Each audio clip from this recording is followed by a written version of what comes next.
चेतना को हम ठीक से जान नहीं पाए हैं। आइए उनके इस महान ग्रंथ गायत्री महाविज्ञान के द्वारा उनसे कनेक्ट हो जाने का भाव करें, उनको समझने का प्रयास करें, उनके कारण शरीर को पकड़ लेने का, उसमें समा जाने का, अपनी चेतना को उस महाचेतना में डाल देने का भाव करते हुए आइए उस गुरु सत्ता के पास बैठने का प्रयास करें। मन को बिल्कुल खाली कर दें।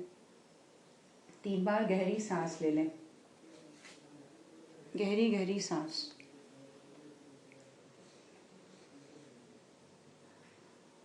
छोड़ते हुए जब सांस छोड़ें, पूरी तरह से खाली कर दें। कोई भी विचार, कोई भी चिंताएं चल रही थी, किसी चीज़ में बिजी थे, सब निकाल दें।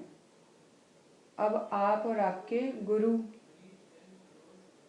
आपकी चेतना और गुरु की चेतना, बीच में कोई भी नहीं।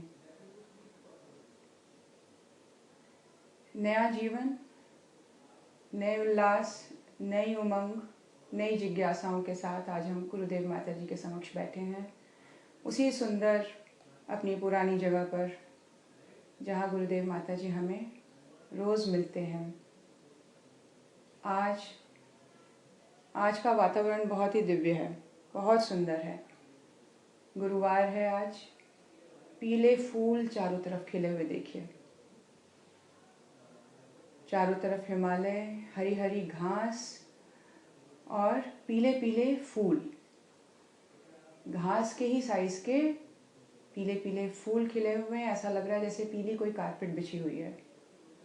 और वहाँ बहुत सुंदर गुरुदेव माता जी पीले वस्त्रों में। आप पूर्ववत उनके पास जाके उनको नमन करके बैठ जाएं। वो भी आपका इंतजार कर रहे थे।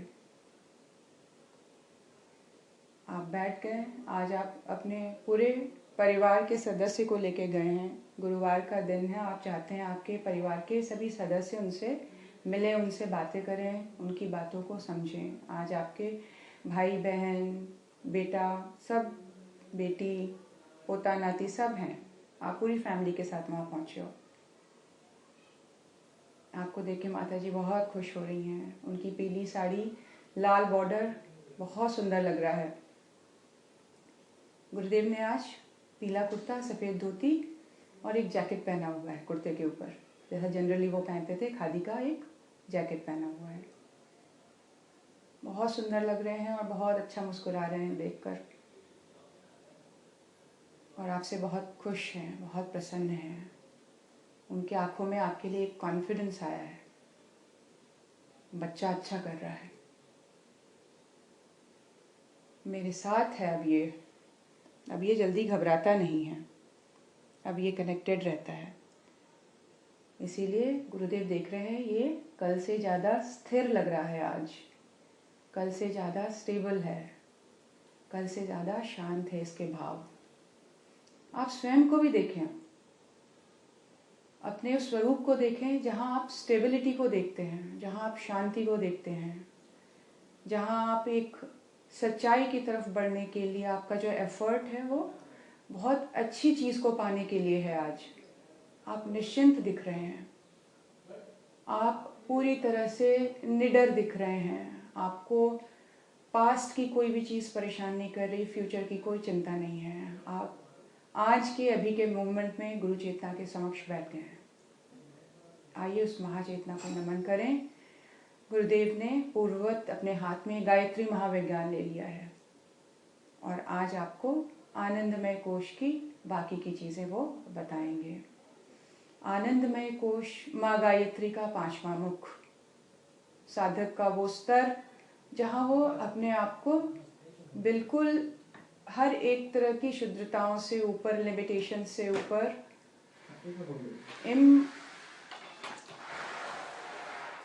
एकदम अपने आप को कनेक्टेड अनुभव करता है ईश्वरीय चेतना के साथ। अपने आप को कनेक्टेड अनुभव करता है उस परम तत्व के साथ जो वो पाता है कि अब वो मेरे अंदर भी है, वो मेरे अंदर भी है। ऐसा वो फील करता है, पूरी तरह से वो अनुभव करता है। उस स्थिति का ज्ञान और अच्छी तरह से गुरुदेव आज करवाएंगे। मन की स्थिति को आनंद से भर लीजिए, बहुत बड़ा दरवाज़ा खोल देता है ये पॉसिबिलिटी का। ये फ्लो को बढ़ा देता है, उस ब्रह्मांडीय चेतना जो आपसे कनेक्ट होना चाहती है, वो प्राण तत्व जो आपके अंदर आ जाना चाहता है, भर जाना चाहता है इस प्रोसेस के दौरान। अगर आप आनंद की स्थिति में हैं तो आप ग्रहण कर सकते हैं, आप रिसीव कर सकते हैं, आप उसको ले सकते हैं।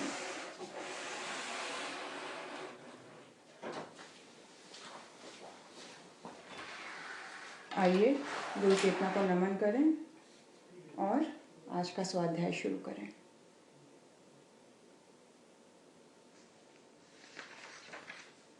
गुरुदेव पढ़ रहे हैं, बहुत ध्यान से उनको आप देख रहे हैं। गुरुदेव माता जी कभी आपको देखती हैं, कभी आपके परिवार के सदस्यों को देखती हैं और कभी गुरुदेव को देखती हैं। पूरी तरह से उनका प्रयास है ये बच्चा हमारे पास आता है, ये कभी भी खाली ना रह जाए, ये किसी भी एंगल से खाली ना रह जाए। वो इसको आनंद मिल जाए, वो ज्ञान मिल जाए कि इसका और इसके साथ साथ औरों का भी जीवन तर जाए। इस भाव के साथ वो आपको कुछ समझाना चाहते हैं। आइए गुरुदेव की बात सुने। गुरुदेव लिखते हैं, जब हर काम के मूल में कर्तव्य भावना की प्रधानता रहेगी तो उन कार्यों में पुण्य प्रमुख रहेगा। ये हम लोगों ने कल पढ़ा था, लेकिन आज यहाँ से इसलिए शुरू कर रही हूँ, एक स्टैंजा एक्स्ट्रा है ताकि हम कनेक्ट कर सकें। पुण्य प्रमुख रहेगा किस चीज से? जब किसी भी कार्य के मूल में कर्तव्य भावना की प्रधानता रहेगी। Sense of doing a duty, मतलब फुल अवेयरनेस। पुण्य कौन सा स्टेट है? अवेयरनेस का स्टेट है, प्रेजेंट में रहने का स्टेट है, कॉन्शियस में रहने का स्टेट पुण्य कहलाता है। और पाप क्या है?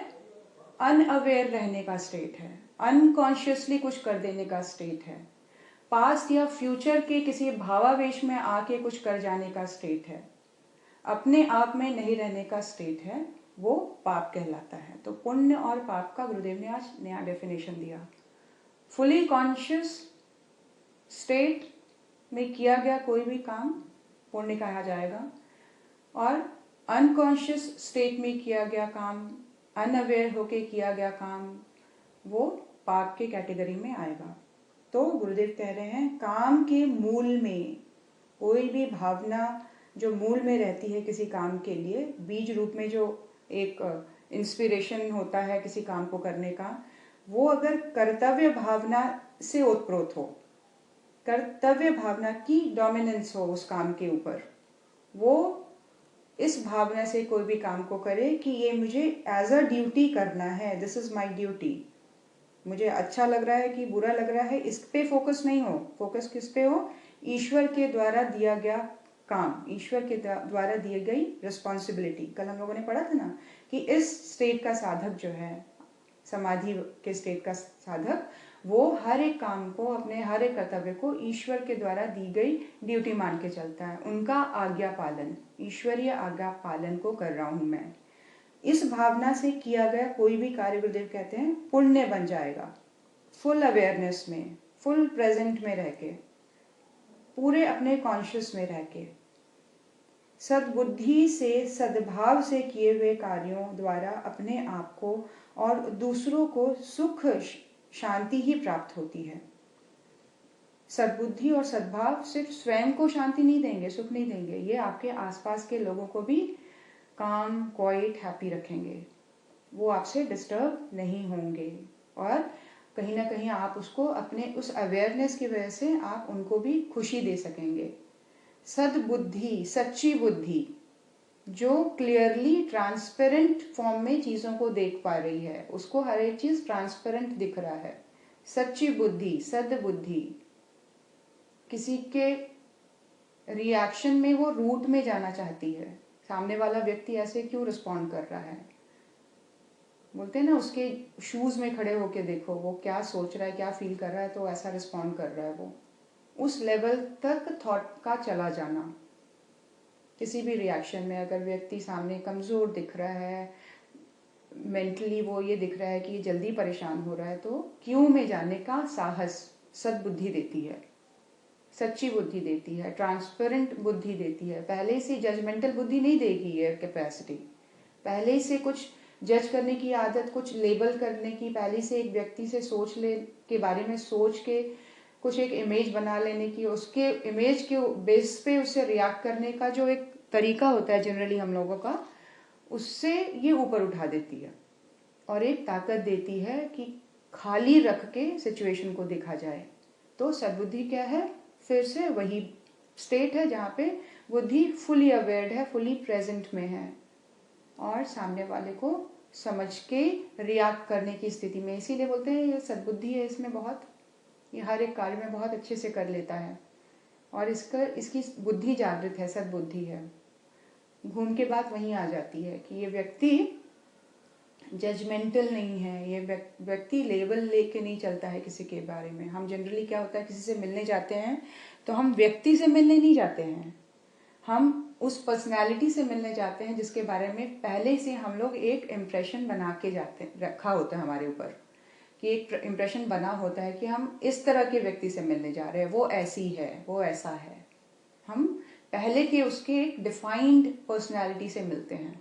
हो सकता है वो इन 5 सालों में बिल्कुल ही चेंज हो गया हो सकता है जो हम जैसा सोच रहे थे उसका बिल्कुल ही उल्टा मिले हमें।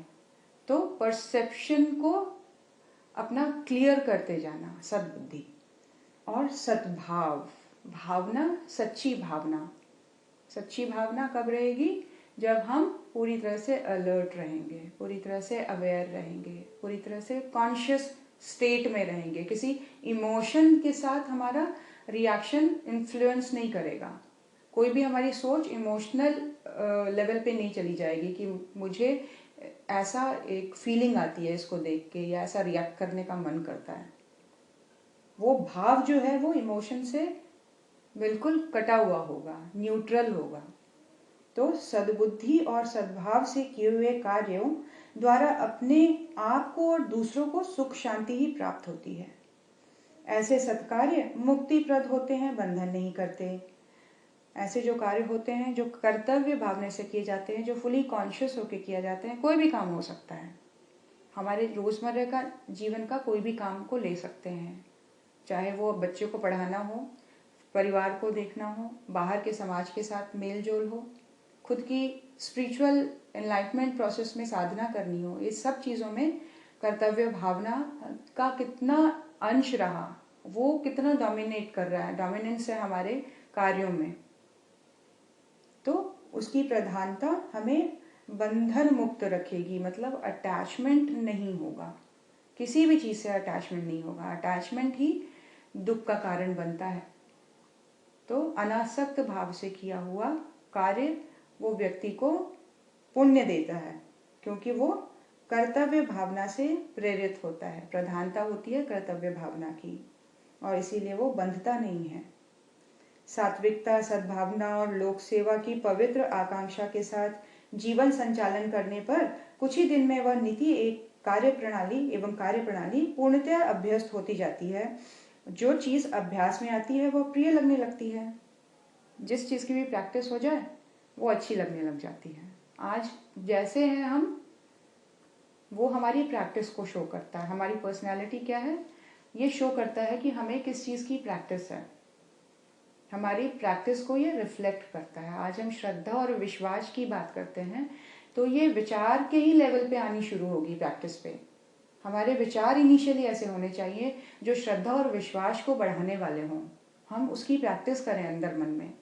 हमारा कनेक्शन अगर हम चाहते हैं गुरु के साथ, तो वो प्रैक्टिस लेवल पे बढ़ेगा। दिन पर दिन के छोटे छोटे प्रयासों से एक दिन में विश्वास और श्रद्धा नाम की चीज़ एक्सपीरियंस नहीं कर सकते। ये धीरे धीरे के प्रैक्टिस में होगा। कॉन्शियस लेवल पे विचार काम करेंगे। विचारों को कॉन्शियस एक प्लेटफॉर्म चाहिए। कॉन्शियसनेस को विचार की कोई हेल्प नहीं चाहिए।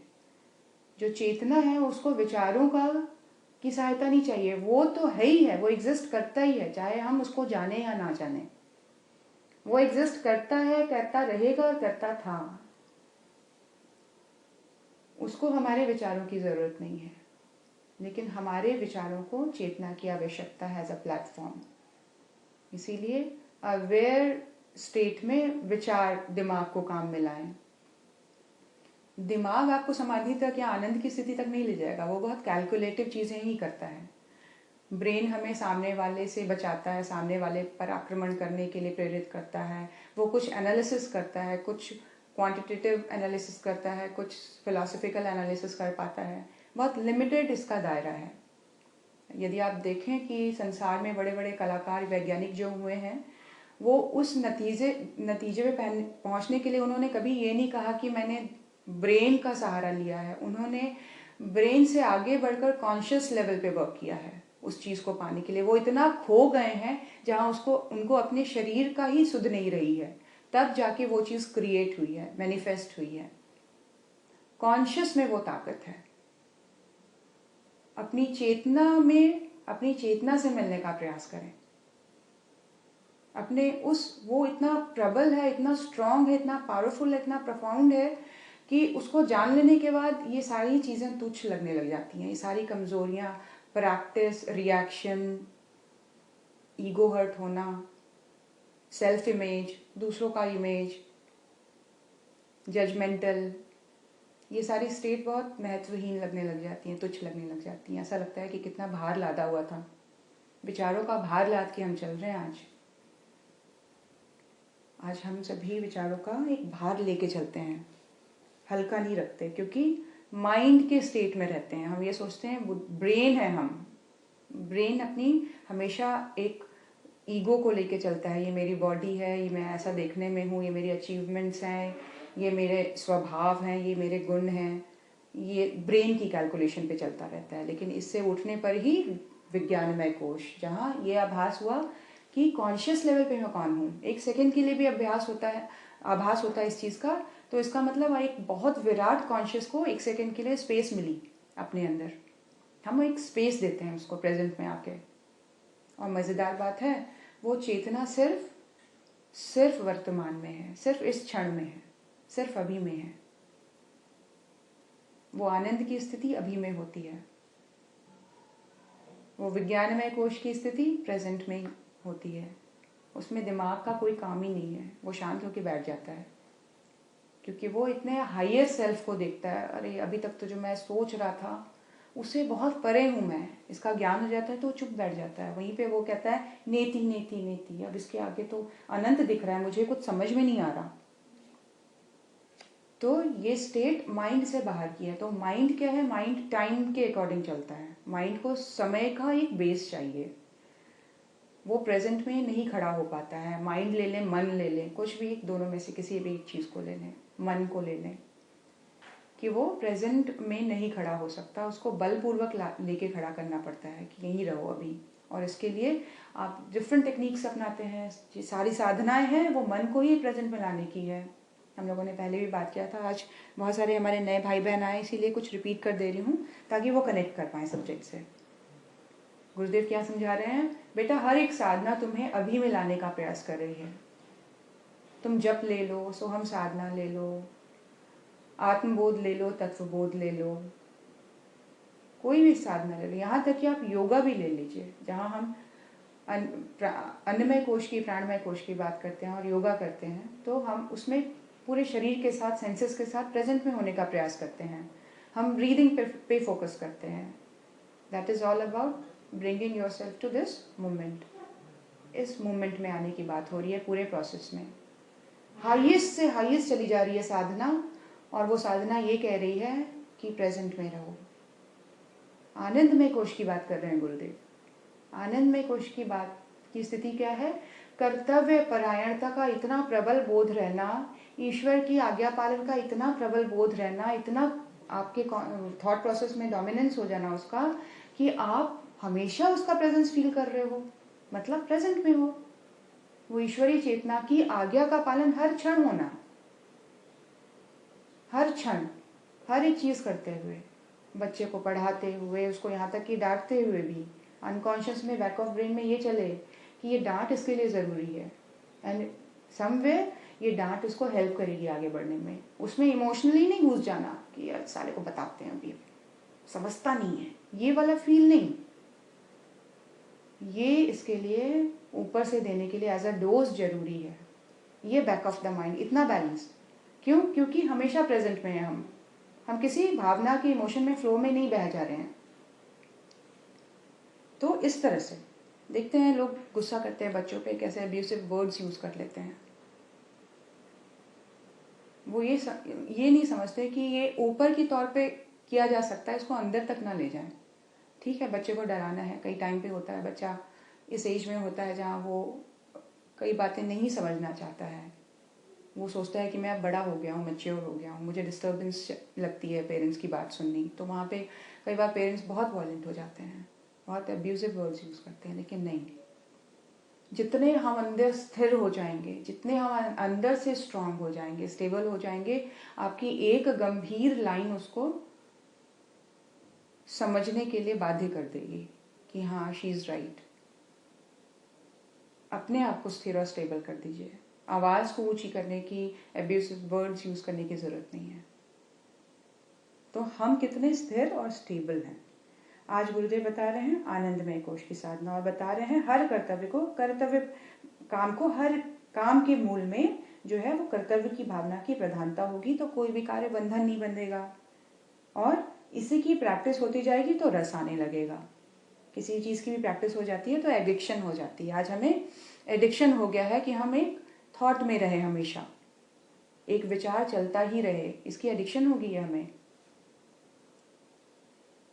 90% आज संसार में लोग इसके एडिक्टेड हैं, थॉट के। वो अपने थॉट से निकल नहीं पा रहे हैं और इसी थॉट प्रोसेस में पेंडुलम की तरह कभी पास्ट और फ्यूचर, कभी पास्ट और फ्यूचर, मतलब दुख और एंजाइटी, दुख और फियर, इमोशन और फियर के बीच में उनका इस तरह से वो पेंडुलम की तरह रहते हैं। कारण उसमें रस आने लगा, इसकी अनुभूति नहीं है हमें कि कहीं ना कहीं हम स्टेबल होना फील कर जाते हैं, मतलब शांत हो जाता है मन ऐसी स्थिति में आके। और इस रस को हमें पता ही नहीं, वी आर नॉट अवेयर कि मन रस ले रहा है इस चीज़ में, उसको मज़ा आ रहा है। किसी से एक लड़ाई की लाइन बोलने के बाद वो स्टेबल फील करने लग जाता है, चलो हो गया काम। जब तक ऐसा कुछ नहीं होता वो स्टेबल नहीं फील करता, उसका एक थॉट प्रोसेस है पूरी दुनिया में दौड़ता रहता, कहाँ एक ऐसी लाइन भिड़ जाए हम बस। चाहे वो व्हाट्सएप मिल जाए, चाहे वो फेसबुक मिल जाए, इंस्टाग्राम हो जाए। आजकल इंस्टाग्राम में भी लोगों का बहुत ध्यान है। तो ये सारी चीज़ें गुरुदेव बता रहे हैं। एक जगह ये भी पढ़ते हैं कि हमारी चेतना बिखर गई है आज, हमारा कॉन्शियस बिखरा हुआ है आज, क्योंकि ये सारी डाइवर्जन है। ज़रूरत की चीज़ें पूरी हो गई हैं, लत क्या है और लेने की और आनंद की। तो इन सब चीज़ों में ढूंढते हैं, घुस जाते हैं और कहीं ना कहीं इनमें से अपने ईगो सेटिस्फैक्शन के तरीके निकाल लेते हैं। चाहे वो हंस के करना हो या किसी से लड़ाई करके करना हो या किसी भी तरह से हम सेटिस्फाई करते हैं। इनको यूज़ करना सीखें, इनके मूल में कर्तव्य की भावना को डालें। कितना समय देना सही है, एक विवेक जागृत हो जाना कब होगा? जब हम देख रहे होंगे अपने आप को, प्रेजेंट में रह के वॉच कर रहे होंगे, मन कर रहा है फेसबुक देखने का, इसके लिए अवेयर होंगे, मन हो रहा है कि इंस्टाग्राम में देखे जाके। तो अब ये कंट्रोल की बात हो गई, कंट्रोल के बाहर नहीं है। उस फ़ोन को कभी भी हम स्विच ऑफ कर सकते हैं जब हमें रिक्वायर्ड नहीं है। थॉट प्रोसेस को हम कभी भी रोक सकते हैं। वो वाला लेवल डेवलप करना, प्रैक्टिस से रस आने लगेगा। इस बात में बहुत रस आएगा। इसका एक एक्सपीरियंस हो जाए, हमें एक्सपीरियंस नहीं, हमने टेस्ट नहीं किया, एक बार टेस्ट करके देखें, एक क्षण के लिए अपने आप को देखें, उस क्षण को अनुभव करें। गुरुदेव लिखते हैं, बुरे स्वाद की खर्चीली प्रत्यक्ष हानिकारक दुष्पाच्य नशीली चीज़ों का भी जैसे वो प्रयास के बाद, कुछ दिनों के प्रयास के बाद प्रिय लगने लगते हैं, तो उन्हें बहुत कष्ट उठाते हुए भी छोड़ते नहीं बनता। तब कोई शक नहीं है कि सात्विक कार्यों में भी वो एक रस को डेवलप ना कर ले और उसको वो प्रैक्टिस प्रिय ना लगने लग जाए। तो इसमें कोई शक नहीं है कि अच्छी आदतों का भी हम एक आदत बना सकते हैं, एक प्रैक्टिस में ला सकते हैं। एक रस लेने का की जो एक टेंडेंसी है वो उनके तरफ भी डेवलप किया जा सकता है।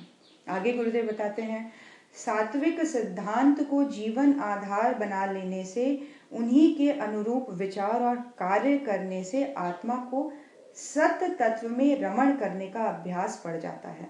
सात्विक सिद्धांतों को जीवन में अपना लिया जाए, कुछ अच्छी प्रैक्टिसेस अपने जीवन में उतार लेने से क्या होगा कि उसके अनुरूप विचार और कार्य आत्मा के अंदर रमण करने लग जाएंगे। मतलब उस तरह के थॉट्स जो हैं वो आने शुरू हो जाएंगे। और जो एक अभी का जो थॉट प्रोसेस अगर हम देखेंगे कि हम कुछ गलत सोचने में, दुख वाले चीज़ों को सोचने में, या जो फ्यूचर की एंजाइटी है, फियर है, उसको सोचने में लग जाते हैं, तो उससे हटकर ऐसी थॉट प्रोसेस में चलेगा मन, जिसमें एक आत्मा की उन्नति का एक द्वार खुलेगा, एक इम्प्रूवमेंट की पॉसिबिलिटी शुरू होनी लग जाएगी जीवन में, एक नई पॉसिबिलिटी का दरवाज़ा खुलेगा।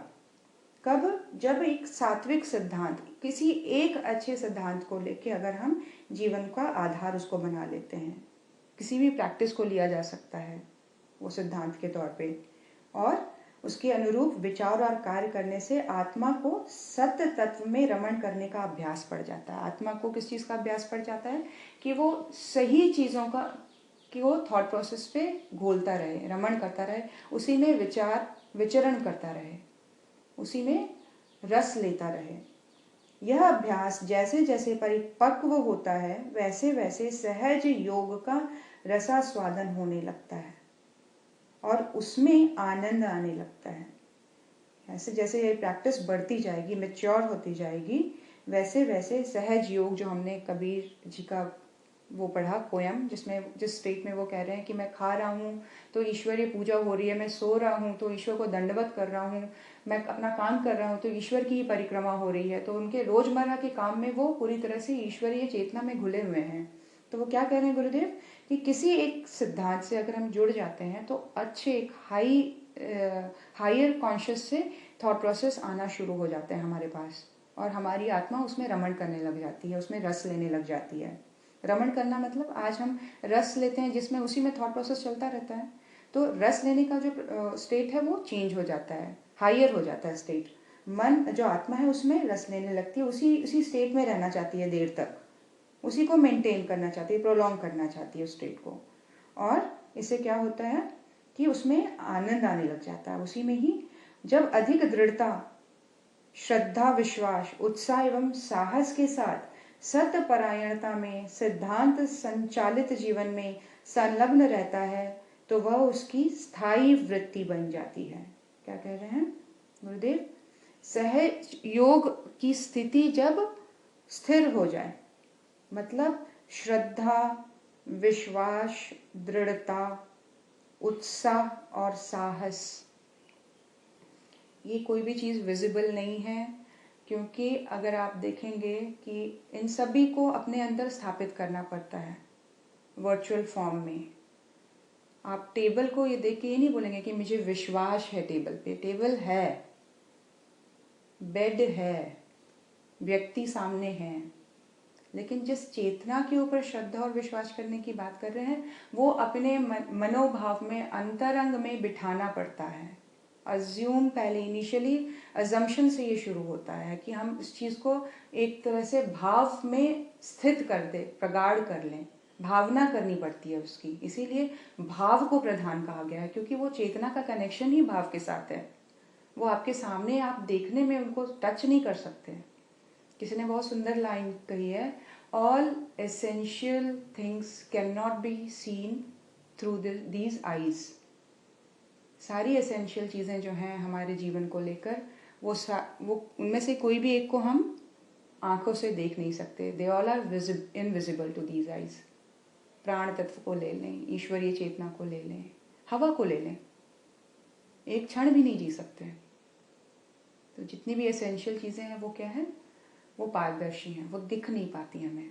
उनके लिए हमें श्रद्धा और विश्वास जैसे भाव अपने अंदर प्रगाढ़ करने ना पड़ता है। यही तो पूरे गेम का चैलेंज है। ये जो पूरा ह्यूमन लाइफ का जो गेम है, इसका यही चैलेंज है कि तुम्हें दिखूंगा नहीं और तुम्हें खींच लेना है मुझे। और वो खींचना तुम्हारे विश्वास पे होगा, तुम्हारे बिलीफ पे होगा, तुम्हारे बिलीफ सिस्टम पे होगा, तुम्हारे थॉट प्रोसेस पे होगा, तुम्हारी श्रद्धा पे होगा। श्रद्धा मतलब, श्रद्धा जब उठे तो कष्ट से ऊपर उठ जाता है व्यक्ति। वो कार्य को करने में उसको कष्ट नहीं हो रहा, इतना श्रद्धा से युक्त हो गया है वो। श्रद्धा से युक्त होके साधक बड़ी से बड़ी कठिनाइयों को पार कर जाता है। श्रद्धा युक्त, विश्वास से भरा हुआ, उत्साह से भरा हुआ, साहस से भरा हुआ, है ना। इन सबके साथ सत्परायणता में, सिद्धांत संचालित जीवन में संलग्न रहता है तो वह उसकी स्थायी वृत्ति बन जाती है, उसकी परमानेंट टेंडेंसी। वो टेंडेंसी जो फ्लक्चुएट नहीं होगी। हम जनरली लोगों को देखते हैं, कभी वो व्यक्ति बहुत ही खुश दिखाई दे रहा है, कह रहा है वाह मज़ा आ गया ज़िंदगी का, बहुत सुंदर बहुत सुंदर बहुत सुंदर, अगले दिन बोलता है डोंट टॉक टू मी, मेरे से बात नहीं करो। आज वो खिन्न दिखाई दे रहा है, वो परेशान हो गया, किसी ने कुछ कह दिया उसे। तो जो कॉन्शियस है वो स्टेबल स्टेट में नहीं है। कॉन्शियस नहीं कहेंगे, कॉन्शियस हमेशा स्टेबल रहता है। मन की स्थिति डगमगाई हुई है ना। वृत्ति जो है, टेंडेंसी जो है अभी डगमगाने वाले स्टेट में, स्थिर नहीं हुई है। स्थायी वृत्ति बन जानी मतलब फ्लक्चुएटेड उसका पर्सनालिटी नहीं दिखेगा, वो हमेशा स्टेबल दिखेगा, एक ही मोड में उसको आप देखेंगे। एक बहुत ही पॉजिटिव साइन है साधक का ये। वो कभी उदास, कभी बहुत जोर से हंसता हुआ, कभी रोता हुआ, कभी खिन्न होता, ये सारी चीज़ें उसके पर्सनालिटी से में नहीं दिखेंगी। हर एक चीज़ को बहुत स्टेबल होके देखेगा। हम कभी बच्चे होते हैं, कभी बच्चे वाले नहीं मैं ये नहीं, मैं नहीं, ऐसे ऐसे कैसे होगा। कभी किसी ने ईगो हर्ट कर दिया तो इतना बड़ा तलवार लेके खड़े हो, तूने ऐसा कैसे बोल दिया। और कभी दुख के स्टेट में होते हैं, कैसे हो गया हाँ।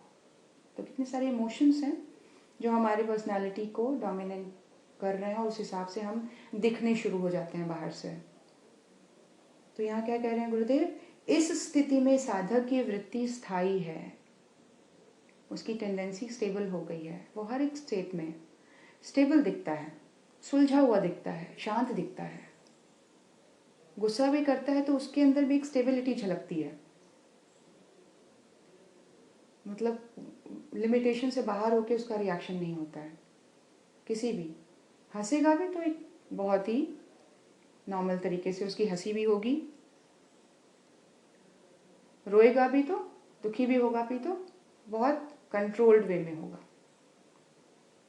तो ये है, गुरुदेव कह रहे हैं ये स्थिति है जहाँ पे वृत्ति स्थिर हो जाएगी। किससे? किसी अच्छे आदर्श को लेके जब हम प्रैक्टिस करना शुरू करते हैं, इनिशियल प्रैक्टिस, हम प्रैक्टिस क्या कर रहे हैं, अभी मैं कैसा सोच रही हूँ, अभी मैं कहाँ हूँ, अभी क्या स्थिति है मेरी अंतर्मन की, क्या ये और बेटर हो सकती है। अपने आप से 2 मिनट बात करना और प्रेजेंट में आ जाना, वॉच करना, स्थिति को देखना, खाली कर देना मतलब अपने आप को। कई बार ज़रूरत पड़ती है कि बच्चा भी कई बार बोलता है कि मम्मी मेरी बात सुन लो, बस तुम रिएक्ट मत करो, तो मेरी बात सुनो। अच्छा तुम्हारे साथ ऐसा हुआ, अरे यार वो तो ऐसा है, उसके साथ तुमको ऐसा करना चाहिए, ऐसा बोलना नहीं, आप मेरी बात सुनिए, बस मुझे एक बार फ्लश आउट कर देने दीजिए अपने अंदर के इमोशंस को, जगह दे दो। मन को भी कई बार जगह चाहिए होती है, उसको सुन लो, बस देख लो बैठ के, और वो शांत हो जाता है बिना किसी जजमेंट के, बिना किसी रिएक्शन के, बिना किसी भाव के, इमोशन के। उसको सुन लीजिए बैठ के, और जब सुनेंगे तो एक क्षण के लिए ऐसा स्पेस क्रिएट होगा, ऐसी अनुभूति होगी कि जिसको बखान नहीं किया जा सकता, डिफाइन नहीं किया जा सकता। ये प्रैक्टिस करके देखिए आज से भी।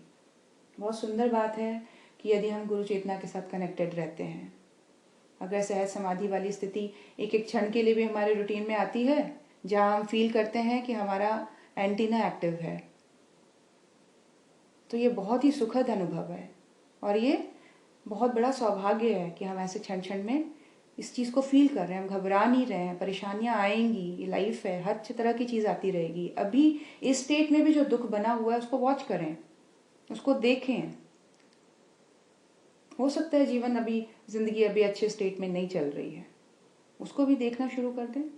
देखें तो सही, खाली होके सिर्फ वॉच तो करें, उसको तो मन को बोलने तो दें, उसके इमोशन में बहे ना। उसकी ट्रीटमेंट नहीं कर पाएंगे अगर बहने लग जाएंगे उसके साथ साथ, पास्ट में चले गए, उसके साथ साथ फ्यूचर में जाके खड़े हो गए। उसको वॉच कर लो, देख लो, दौड़ते हुए देख लो, कभी इधर दौड़ता है कभी उधर दौड़ता है, बच्चे की तरह दौड़ रहा है, उसको देखो। तो गुरुदेव क्या कह रहे हैं? स्थिर वृत्ति का स्थिर हो जाना, उसे उसी में तन्मयता रहती है, एक दिव्य आवेश सा छाया रहता है, उसकी मस्ती, प्रसन्नता, संतुष्टता असाधारण होती है, जिसका कोई कंपैरिजन ही नहीं किया जा सकता। ऐसी आनंद की स्थिति में साधक हो जाता है, क्योंकि उसकी जो तन्मयता है, वो जो अलाइनमेंट है उसकी चेतना की, वो दिव्यता के साथ हो गई है, हायर कॉन्शियस के साथ वो अलाइन हो गया है, एक हो गया है। उसका कॉन्शियस हायर कॉन्शियस के साथ मिल गया है। वो उस स्थिति में कालांतर तक बना रहता है, लंबे समय तक।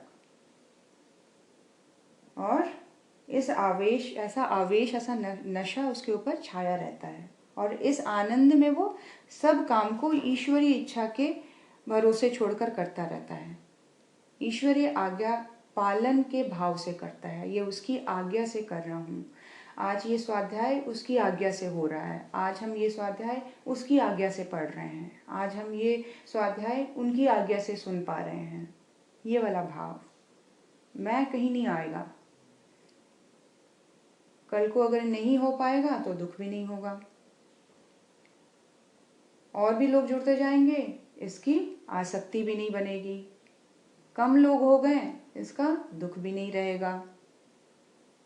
उस फ्लो के साथ जुड़ के, उस महाचेतना के फ्लो के साथ जुड़कर, उस महाचेतना के कॉन्शियस के साथ अपनी कॉन्शियस को जोड़ के चलेंगे, तो हम अपनी बूंद के आकार में नहीं रहेंगे, उस महासमुद्र में मिल जाएंगे।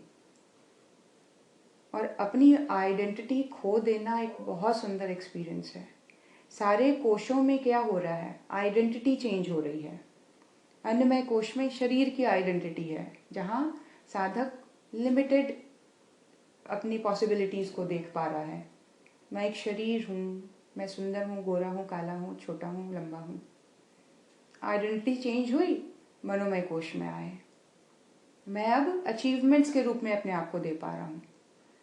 मैं डॉक्टर हूँ, इंजीनियर हूँ, पेंटर हूँ, लेखक हूँ, इंजीनियर हूँ, सॉफ्टवेयर इंजीनियर हूँ। इस तरह से अपने आप को हम डिफाइन कर रहे हैं। क्या हुआ? आइडेंटिटी चेंज हो गई, अपनी आइडेंटिटी अचीवमेंट में आके स्थिर हो गई। नेक्स्ट लेवल गया साधक का, और फाइन हो गया। अपने आप को गुणों के रूप में देख रहे हैं, आइडेंटिफाई कर रहे हैं अपने आप को उस वे में। अब वो अचीवमेंट और शरीर ढीला हो गया है।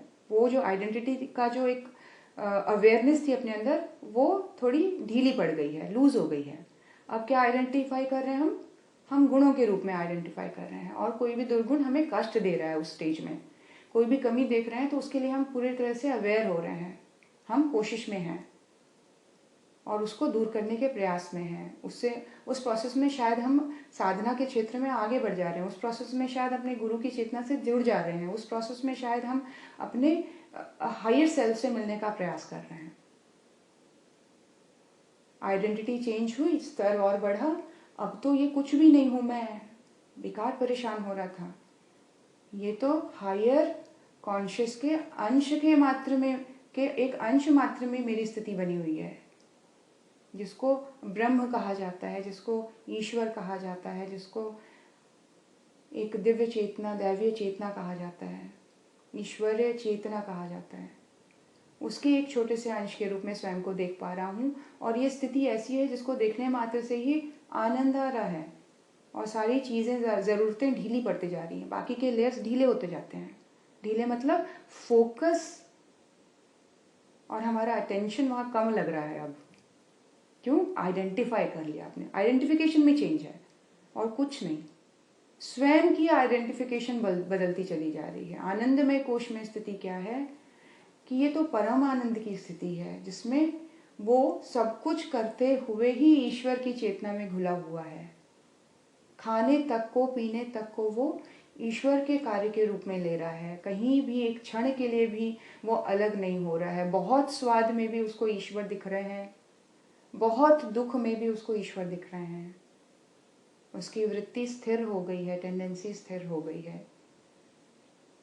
और जो ये आनंद की स्थिति है वो सिर्फ और सिर्फ प्रेजेंट में इस तरह से वो स्थिर हो गया है कि उसको और कुछ दिखाई ही नहीं दे रहा। समाधि क्या है? प्रेजेंट में आ जाना, इस मोमेंट में आ गया, वो इस क्षण में आ गया, उसका कॉन्शियस और कहीं जा ही नहीं रहा है, इसी क्षण में है। तो ये आइडेंटिफाई करने में चेंजेस आ गया। आइडेंटिफिकेशन अपनी बदलती चली गई हर एक लेयर पे। हम क्या थे और क्या से क्या हो गए, है ना? इसीलिए कहा जाता है हम क्या थे और क्या से क्या हो गए। क्यों? हमारी आइडेंटिटी खुद के लिए बदलती ही चली गई। तो गुरुदेव क्या कहते हैं कि ये नशा सा छाया रहता है, उसकी मस्ती, प्रसन्नता, संतुष्टता असाधारण होती जाती है। इसका कोई कंपैरिजन नहीं है किसी भी चीज से। इस स्थिति को सहज योग की समाधि या सहज समाधि कहा जाता है। यही स्थिति सहज योग की समाधि है। ये स्थिति का होना। स्थिति किसकी? स्थिति अपने कॉन्शियस की, अपनी चेतना की, अपनी अवेयरनेस की। ये स्थिति हो जानी, और इस परम आनंद की स्थिति को ही सहज समाधि कहते हैं। सहज समाधि। उसके बाद गुरुदेव ने वो जो हमने कल पढ़ा था उसी डेफिनेशन को लिखा है कि उनकी कविता का मतलब क्या है। तो आज सहज समाधि को हम यहीं समाप्त करते हैं। मेडिटेशन का टाइम हो गया है, गुरुदेव से मिलने का टाइम हो गया। आइए गुरुदेव के पास बैठे हुए हैं हम, अपने आप को बिल्कुल शांत, स्थिर, ढीला छोड़ दें। गुरुदेव कितना अच्छा समझा रहे हैं, बहुत सारी चीज़ें क्लियर हो रही हैं। जिस भी भाव में हैं गुरुदेव माता जी को देखें। उन्होंने किताब बंद करके माता जी को पकड़ा दिया और बोला तू आज कुछ मत पूछ, आंखें बंद कर ले। आप उनके समक्ष बैठे हैं और मन में कोई भाव नहीं आने दे रहे हैं, आंखें बंद करके बैठे हैं और मन में एक आनंद की सी अनुभूति है, एक दिव्य आनंद की सी अनुभूति। और ये क्या अचानक ही आपके सर पे ऐसे लगा जैसे आसमान फट गया हो और प्राण का समुद्र एक झरने की तरह फूट पड़ा हो आपके समस्त शरीर के ऊपर। आप नहा गए हों उस प्राण के समुद्र में, उस प्राण के झरने के नीचे आप बैठ गए हों। अनंत आकाश से, ब्रह्मांड से निकलता हुआ वो दिव्य झरना, प्राण का झरना आपके मस्तिष्क से होता हुआ शरीर के कण कण को भिगोता हुआ, शरीर के एक एक सेल को वो चेंज करता जा रहा है। सबसे छोटा कण जिसको डीएनए कहा जाता है, वहां तक उसकी पहुंच है। वो प्राण के झरने को अपने अंदर समाता देखें, ऐसे जैसे ग्लेशियर फट गया हो, आसमान से दूध की महानदी निकल कर आपके मस्तिष्क पे गिर रही हो। ये प्राण का महाझरना, महाप्राण का झरना आपको ओत प्रोत किए दे रहा है, ओत प्रोत कण कण को। इसमें आपके स्वभाव, आपके संस्कार सब धुलते चले जा रहे हैं।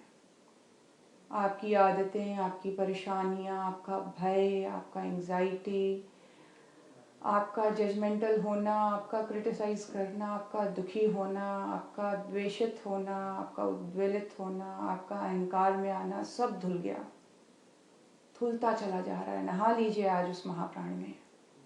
आज सफाई हो गई, सारे संस्कारों की सफाई, सारी इच्छाओं की सफाई, सारे कामनाओं की सफाई।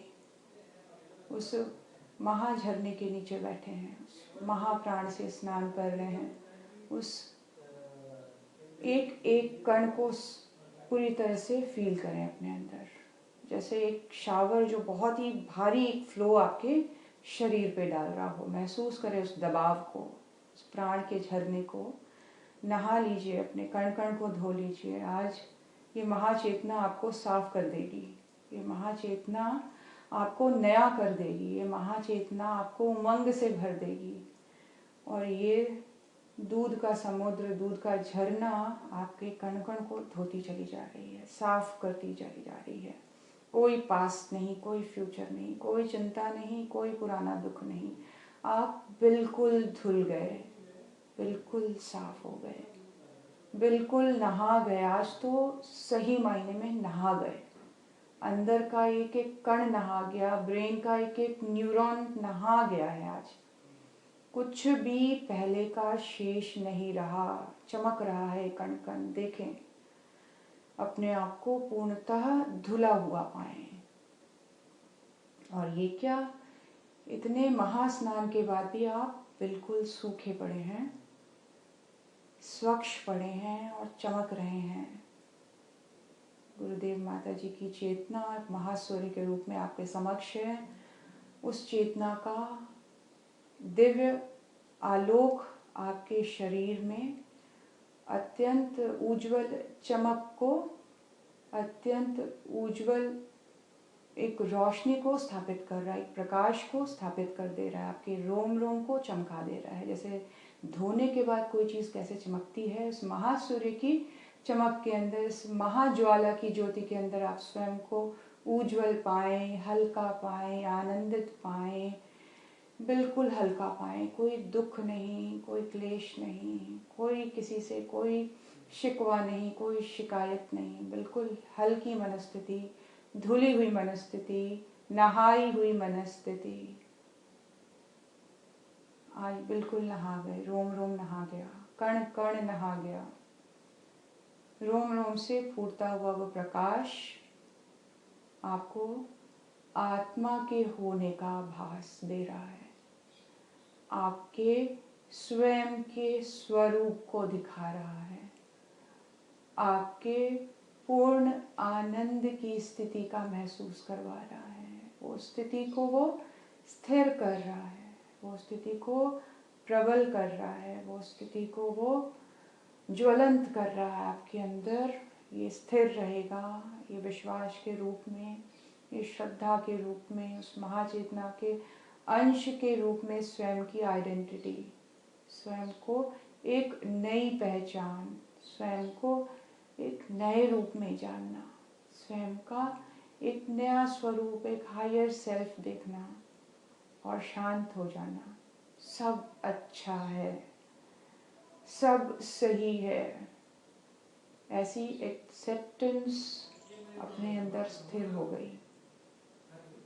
गुरु चेतना बहुत प्रसन्न है आपको, आपका पूरा परिवार शांत है, स्थिर है, खुशहाल है। स्थिति में नमन करो उस गुरु सत्ता को, झुक के दंडवत करिए उस पूर्ण भाव के साथ। खंड मंडलाकारं व्याप्तं येन चराचरं तत्पदं दर्शितं येन तस्मै श्री गुरुवे नमः, तस्मै श्री गुरुवे नमः, तस्मै श्री गुरुवे नमः। ओम श्री गुरुदेवाय नमः, श्री गुरुदेवाय नमः, श्री गुरुदेवाय।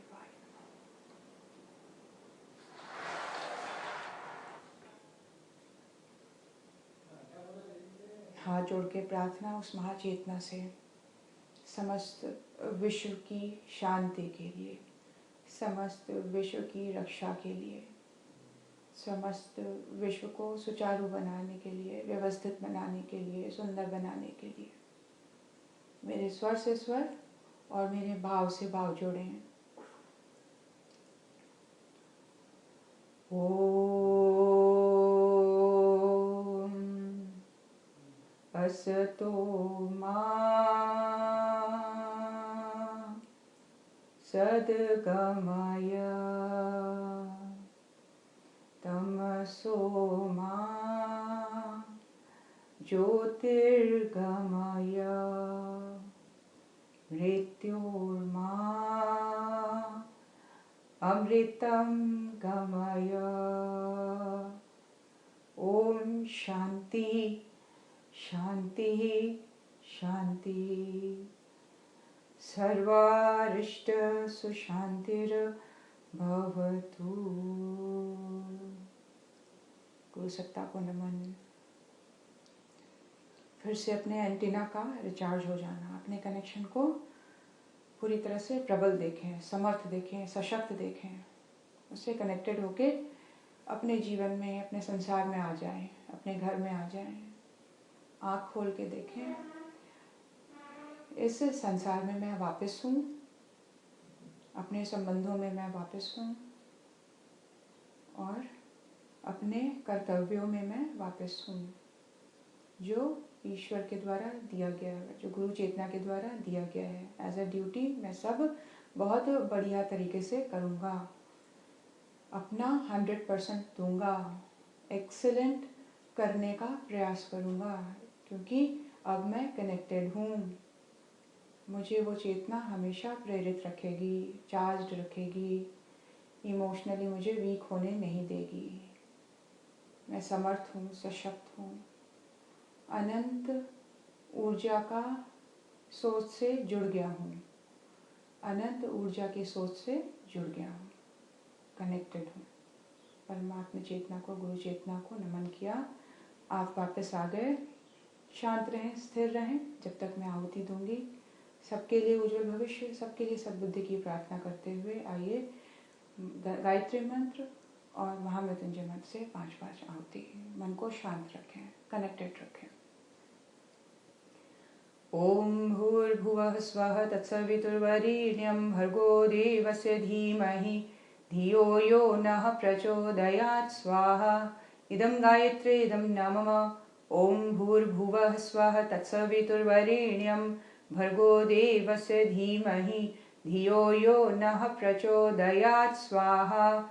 इदं गायत्री इदं नमः। ओम भूर्भुवः स्वः तत्सवितुर्वरेण्यं भर्गो देवस्य धीमहि धियो यो नः प्रचोदयात् स्वाहा। इदं गायत्री इदं नमः। ओम भूर्भुवः स्वः तत्सवितुर्वरेण्यं भर्गो देवस्य धीमहि धियो यो नः प्रचोदयात् स्वाहा। इदं गायत्री इदं नमः।